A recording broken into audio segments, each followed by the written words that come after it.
समस्त धर्मावलंबियों को जय जय श्री सीताराम। नरसिंह जयंती की आप सभी को बहुत बहुत बधाई। सज्जनों, हम भगवान नरसिंह जी के संदर्भ में केवल इतना ही जानते हैं कि उन्होंने भक्त प्रहलाद की रक्षा के लिए खंबे को चीर करके वो निकले थे और उन्होंने हिरण्याकश्यप का वध किया था। लेकिन मैं आपको बता दूं, रामोपासकों या संसार के जितने भी उपासक हैं उनकी नरसिंह भगवान में अपार निष्ठा है। और उसका एक कारण है, क्योंकि नरसिंह जी का जो स्वरूप है वो बड़ा भयानक देखने में लगता है। बड़े बड़े उनके दांत हैं, भयानक उनकी आँखें हैं और उनके जो हाथ हैं, हाथ में बड़े बड़े नाखून हैं। और इस स्वरूप को देख करके हम प्रायः कर भयभीत जैसे हो जाते हैं उनके स्वरूप को देख करके। लेकिन मैं बता दूं कि भगवान के जितने भी अवतार हुए हैं उन अवतारों में ये जो अवतार है पूर्ण करुणा का अवतार है। लबालब करुणा, प्रेम और वात्सल्य इसमें भरा हुआ है। क्योंकि ये अवतार किन परिस्थितियों में हुआ है ये चिंतन करने की आवश्यकता है। ये जो अवतार हुआ है ये केवल प्रहलाद के लिए हुआ है, केवल एक भक्त की रक्षा के लिए हुआ है। क्योंकि एक भक्त के ऊपर हिरण्याकश्यप के द्वारा किए जा रहे अत्याचार, अनाचार, पापाचार, भ्रष्टाचार को जब भगवान बर्दाश्त नहीं कर पाए तो उन्होंने किसी भी कारण की तलाश नहीं की। यद्यपि भगवान राम आते हैं तो वो एक कारण खोजते हैं कि राम जन्म के हेतु अनेका, कि मनु शत्रुपा ने तपस्या की। भगवान श्री कृष्ण जी भी अपने अवतार का एक हेतु देखते हैं कि प्रश्नी और सुतपा ने तपस्या की, तो वो उनके फल को देने के लिए आते हैं। लेकिन हिरण्याकश्यप को मारने के लिए और प्रहलाद की रक्षा करने के लिए जो नरसिंह भगवान का अवतार हुआ है वो एकाएक उनका अवतार हुआ है। जैसे जो भगवान के अवतार के जो चार हेतु हैं, चार विधाओं से परमात्मा का अवतार होता है।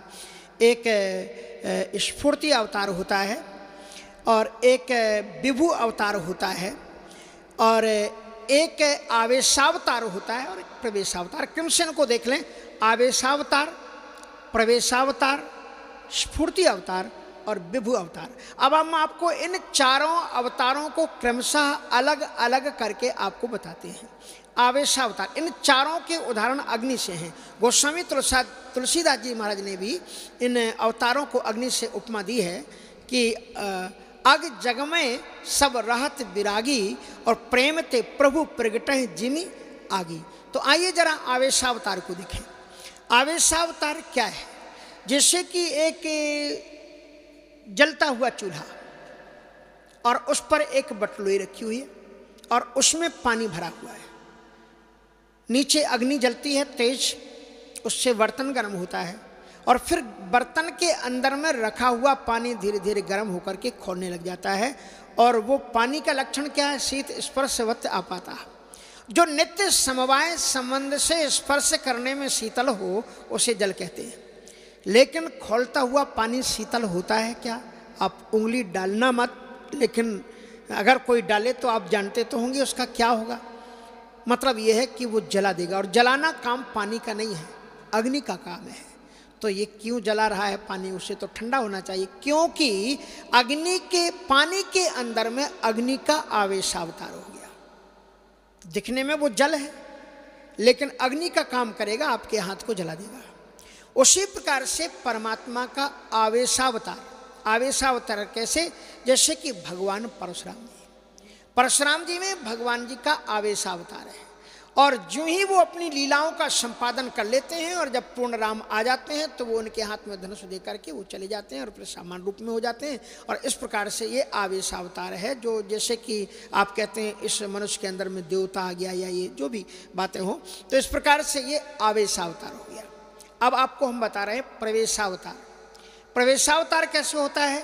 प्रवेशावतार जैसे कि अग्नि में आपने लोहे को डाला और फिर लोहे से आप कोई यंत्र बनाना चाहते हैं, कोई वस्तु बनाना चाहते हैं, बर्तन बनाना चाहते हैं, तो हम बहुत तेज गति की लोहे के अग्नि के अंदर में लोहे को डालते हैं। लोहा सुर्ख लाल हो जाता है और सुर्ख लाल लोहे को अगर आप देखें तो बिल्कुल अग्नि की तरह दिखलाई पड़ता है। अग्नि की तरह दिखलाई पड़ता है और काम भी अग्नि का पड़ता है। ऐसी स्थिति में जो लोहा अग्नि के ताप के द्वारा लाल हो गया, उसे अगर आप स्पर्श करो तो आपको जला देगा। क्योंकि अग्नि के लोहे के अंदर में अग्नि का प्रवेशावतार हो गया है। उसी तरह से जिस प्रकार से नारी बीच सारी है कि सारी बीच नारी है। अब आप देखो, जो द्रौपदी ने जिस वस्त्र को धारण किया हुआ है वो तो जड़ है, और जड़ वस्तु आप जानते हैं कि वो बढ़ नहीं सकती, लेकिन परमात्मा ने उसमें प्रवेशावतार कर लिया तो वह वस्त्र भी भगवान की तरह अनंत और विस्तृत हो गया। दुशासन की भुजा थकित भई बसन रूप भय श्याम, यह है प्रवेशावतार। अब आप देखें स्फूर्ति अवतार।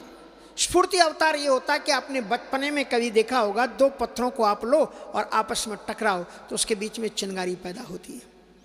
तो उसी प्रकार से टकराहट के साथ में जो पैदा हो जाए, अवतरित हो जाए, ये स्फूर्ति अवतार है। और यही स्फूर्ति अवतार है नरसिंह भगवान का अवतार।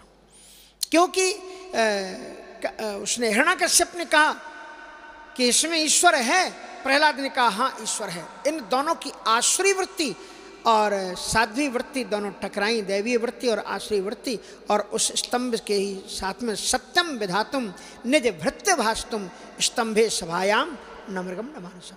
भगवान नरसिंह जी प्रकट हो गए तम श्वेत वर्णम। तो इस प्रकार से नरसिंह भगवान प्रकट हुए।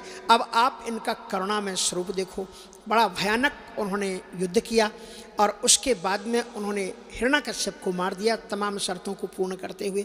और उसके बाद में भी उनका क्रोध जब शांत नहीं हुआ तो श्रीमद् भागवत में लिखा गया है कि कोई भी देवता उस परिस्थिति में नरसिंह भगवान को मनाने के लिए तैयार नहीं था। देवताओं ने कहा कि शंकर जी से कहा, ब्रह्मा जी से कहा कि आप चले जाओ।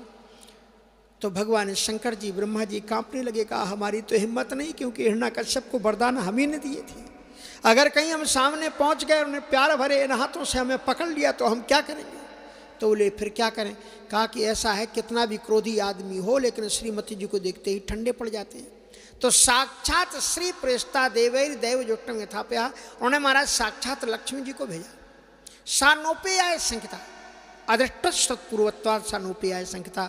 लक्ष्मी जी ने भी मना कर दिया, ना बाबा ना, ऐसा स्वरूप ना हमने पहले कभी सुना है, ना हमने कभी देखा है, हम इस स्वरूप के सामने उपस्थित नहीं हो सकते।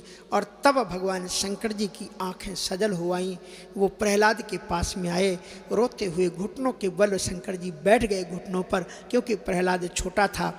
हृदय से लगाया, कहा कि प्रहलाद जानते हो तुम्हारे भगवान के द्वारा अब त्रिभुवन जल रहा है, और ये भगवान का अवतार प्रहलाद केवल तेरे लिए हुआ है। तेरे से ही भगवान शांत हो सकते हैं और दूसरा कोई उपाय नहीं है। और जब प्रहलाद अपने भगवान के सामने जाकर के चरणों में गिरे तो भगवान का क्रोध छूमंतर हो गया और उन्होंने अपनी चारों भुजाओं से प्रहलाद को उठाया और सिंहासन पर बैठा दिया। और भगवान प्रहलाद की प्रार्थना करने लगे कि क्षंतव्य तात यदि में समय विलंबा, मेरे प्रिय भक्त, मैंने जो आने में देर की है उसके लिए तुम मुझे क्षमा करना। और भगवान प्रहलाद को अपनी गोद में लेकर के इतना चुंबन लेते हैं, इतना चाटते हैं, इतना चाटते हैं कि प्रहलाद के पूरे शरीर को ही भगवान प्रसाद बना देते हैं। प्रहलाद प्रसाद बना, इसलिए जो है प्रकृष्टो आह्लादो वर्तते सा प्रहलाद। तो प्रहलाद प्रकृष्ट प्रसन्नता की मूर्ति हैं।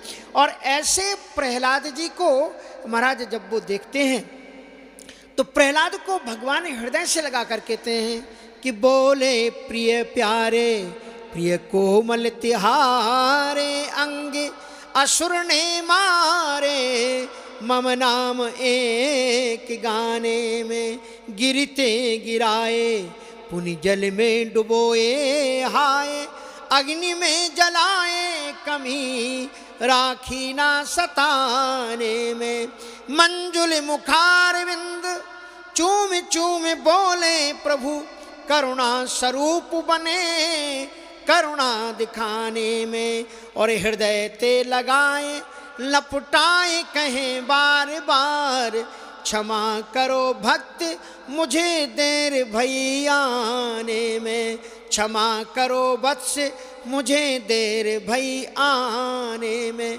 और भगवान नरसिंह जी के जिन आँखों से अग्नि के अंगारे बरस रहे थे, उनसे अपने भक्त के लिए आंसुओं की इतनी धारा बहती है कि भक्त प्रहलाद को रसस्नात कर देते हैं, शांत कर देते हैं। ऐसे नरसिंह भगवान जो केवल भक्तों की रक्षा के लिए ही धरती पर अवतरित होते हैं, वे हमारी और आपकी सदैव रक्षा करें।